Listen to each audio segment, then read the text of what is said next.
Yeah, last year I was unemployed. I'd stopped travelling the world as a professional water skier.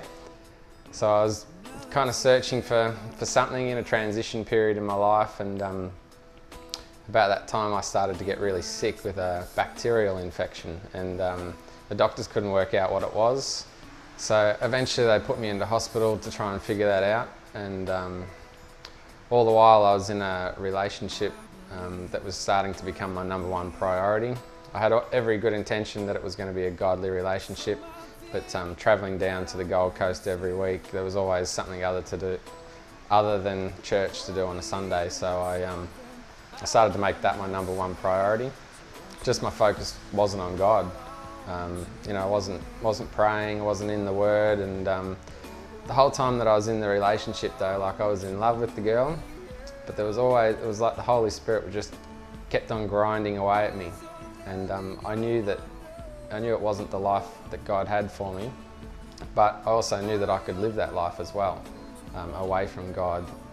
So I decided I was making this relationship my #1 priority, and God was taking a back seat, and I decided to get married to this girl.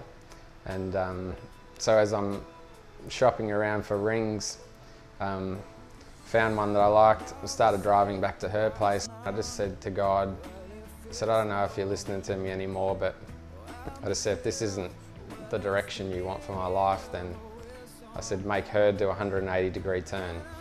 And at that time, the relationship was going quite well. I mean, I was going to marry the girl, and within 10 days, the relationship was finished. She had changed her mind. At that point, I came back to church one morning, because I knew that God had answered a prayer, and so I knew that my life had to get back on track. And I walked into Caloundra service, and during the worship I couldn't stop crying, and I was trying to stop and I just could not stop crying.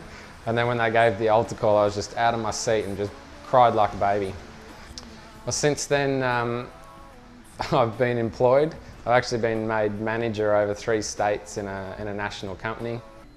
I enrolled into Bible college, and that's just really taken me to another level. You know, you can walk through your life without Him, but you don't understand how good it is with Him. It's just a peace and an understanding that comes over your life that when you put God first, He has control of all things, and when things crumble around you, if God's the centre, you know, you're always strong when you're in Him and you're walking. You've always got Him to fall back on, and to lead you in His will, and that's why God's been so good to me.